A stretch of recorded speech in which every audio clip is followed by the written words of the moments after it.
Good morning बच्चों। मैं diet lecturer रेखा diet Barua सागर Jhansi.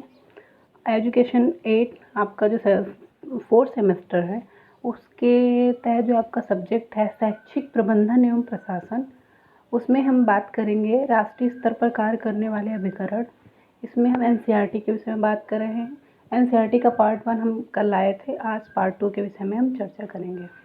NCERT राष्ट्रीय शैक्षिक अनुसंधान एवं प्रशिक्षण परिषद, राष्ट्रीय शैक्षिक अनुसंधान एवं प्रशिक्षण परिषद, ठीक, इसके संगठक और विभाग, इसके विषय में आज हम विस्तृत रूप में चर्चा करेंगे।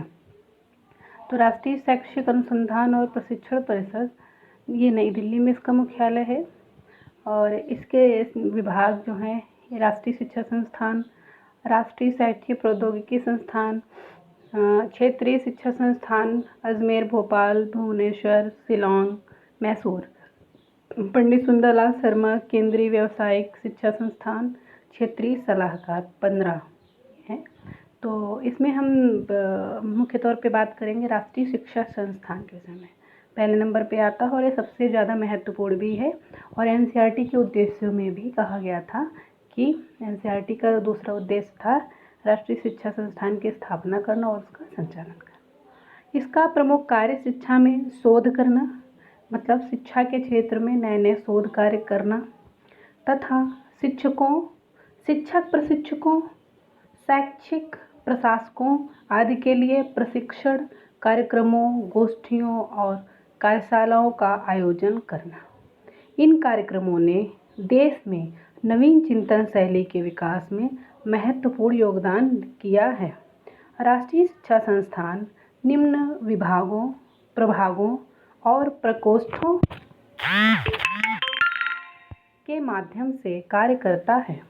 इसके विभाग हैं कला, पहले नंबर पे आता है कला एवं सौंदर्य शास्त्र शिक्षा विभाग, दूसरे नंबर पे प्रारंभिक शिक्षा विभाग, विशेष आवश्यकता समूह शिक्षा विभाग, शैक्षिक मनोविज्ञान और शिक्षा आधार विभाग, विज्ञान और गणित शिक्षा विभाग, सामाजिक विज्ञान और शिक्षा विभाग, भाषा शिक्षण विभाग, अध्यापक शिक्षा विभाग, महिला अध्ययन विभाग। ये राष्ट्रीय शिक्षा संस्थान के अंतर्गत जो विभाग कार्य करते हैं उनके विषय में हमने बताया।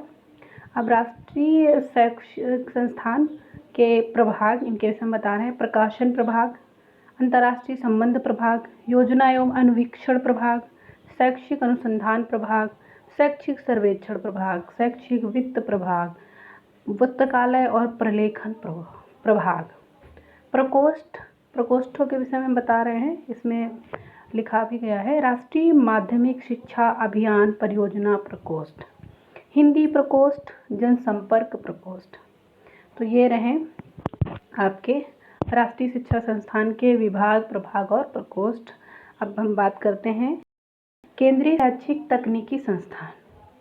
केंद्रीय शैक्षिक तकनीकी संस्थान, इसकी स्थापना 1984 ईस्वी में शैक्षिक तकनीकी केंद्र तथा शिक्षा साधन विभाग को मिलाकर की गई थी। शैक्षिक उद्देश्यों के लिए अल्प मूल्य पर सामग्री, चार्ट, टेप, स्लाइड और दूरदर्शन सामग्री तैयार करना इसके प्रमुख कार्यकलाप हैं। तीसरे नंबर पे आता है पंडित सुंदरलाल शर्मा केंद्रीय व्यावसायिक शिक्षा संस्थान। सन 1994 में स्थापित यह संस्थान माध्यमिक स्तर पर शिक्षा के व्यवसायीकरण को वास्तविक रूप देने के साथ साथ शिक्षा के सभी स्तरों पर कार्यशिक्षा मतलब वर्क एजुकेशन में सुधार कार्य देखता है। पंडित सुंदरलाल शर्मा केंद्रीय व्यावसायिक शिक्षा संस्थान, ये क्या है कि इंटर लेवल पे व्यावसायिक शिक्षा को वास्तविक रूप देने के लिए जो भी कार्य करना है उस दिशा में ये कार्य करता है। उसके बाद आता है क्षेत्रीय शिक्षा संस्थान। इसकी स्थापना देश के 5 क्षेत्रों अजमेर, भोपाल, भुवनेश्वर, मैसूर और शिलांग में शिक्षा के आदर्श केंद्र के रूप में की गई थी। ध्यान देना बच्चों, क्षेत्रीय शिक्षा संस्थान, इसकी स्थापना किस लिए? देश के 5 क्षेत्रों अजमेर, भोपाल, भुवनेश्वर, मैसूर और शिलांग में शिक्षा के आदर्श केंद्र के रूप में की गई। है। इसका उद्देश्य छात्रों को संबंधित विषयों और उनकी शिक्षण विधाओं का साथ साथ प्रशिक्षण प्रदान करना है। फिर से ध्यान देना बच्चों, इसका उद्देश्य क्या है? छात्रों को संबंधित विषयों और उनकी शिक्षण विधाओं का साथ साथ प्रशिक्षण प्रदान करना है। अप्रशिक्षित अध्यापकों को प्रशिक्षित करने के उद्देश्य में से ये सभी संस्थान ग्रीष्मकालीन विद्यालय तथा पत्राचार course, summer school cum correspondence course भी संचालित करते हैं। क्या करते हैं ये? अप्रशिक्षित अध्यापक, जो अध्यापक पहले वो सेवा में आ गए हैं लेकिन वो प्रशिक्षित नहीं थे, उनको प्रशिक्षित करने के उद्देश्य से ये संस्थान क्या करते हैं? ग्रीष्मकालीन विद्यालय तथा पत्राचार course, correspondence course, summer school cum correspondence course भी संचालित करते हैं, जिससे कि अप्रशिक्षित अध्यापकों को भी ट्रेंड किया जा सके। इसके प्रमुख कार्यक्रम जो एनसीईआरटी राष्ट्रीय स्तर पर कार्यक्रमों का आयोजन करता है, उनके विषय में हम बात करते हैं। पहले नंबर पे आता है राष्ट्रीय प्रतिभा खोज कार्यक्रम, खोज परीक्षा। राष्ट्रीय प्रतिभा खोज परीक्षा, इसका ये क्या है? प्रतिभावान छात्रों की पहचान कर उन्हें पुरस्कृत करना। प्रतिभावान छात्र, जो भी प्रतिभाशाली बच्चे हैं, उनकी पहचान करने और उन्हें पुरस्कृत करने के उद्देश्य से जो है ये परीक्षा आयोजित की जाती है। और इसके साथ ही जो प्रतिभाशाली बच्चे हैं उन्हें कक्षा 10 से छात्रों को भौतिक विज्ञान, सामाजिक विज्ञान, अभियांत्रिकी, आयुर्विज्ञान आदि विषयों में पीएचडी स्तर तक अध्ययन के लिए छात्रवृत्तियां प्रदान की जाती हैं। ध्यान देना बच्चों, इसके अंतर्गत कक्षा 10 तक के छात्रों को भौतिक विज्ञान, सामाजिक विज्ञान, अभियांत्रिकी, आयुर्विज्ञान आदि विषयों में पीएचडी स्तर तक अध्ययन के लिए छात्रवृत्तियां प्रदान की जाती हैं। दूसरे नंबर पर आता है कार्यक्रम अखिल भारतीय शैक्षिक सर्वेक्षण। एनसीईआरटी द्वारा संचालित अखिल भारतीय शैक्षिक सर्वेक्षण का मुख्य उद्देश्य विद्यालय शिक्षा के क्षेत्र में देश की संपूर्ण शैक्षिक प्रगति, कक्षा 1 से 12 की जानकारी का संग्रह करना, संकलन और प्रसार करना है। इसका अखिल भारतीय शैक्षिक सर्वेक्षण जो कराए जाते हैं वो भी एनसीईआरटी कराई जाती है।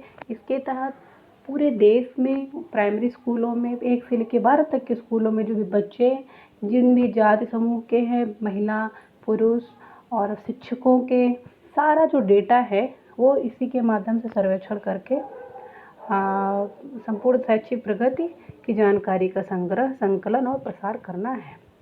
जवाहरलाल नेहरू राष्ट्रीय विज्ञान प्रदर्शनी, ये तीसरा कार्यक्रम है जो एनसीईआरटी द्वारा चलाया जाता है। जवाहरलाल नेहरू राष्ट्रीय विज्ञान प्रदर्शनी एनसीईआरटी सन 1971 से प्रत्येक वर्ष बच्चों में वैज्ञानिक मनोदशा के विकास के लिए, किस लिए?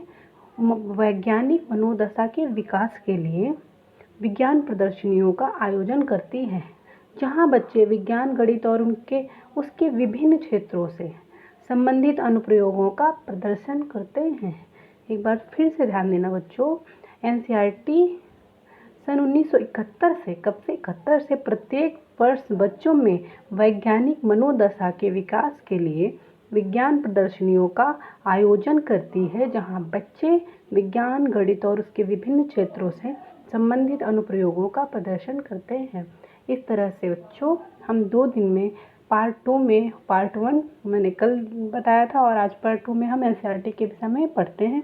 कोई जानकारी अगर छूट जाती है तो हम पूछने का कष्ट करिएगा। Thank you.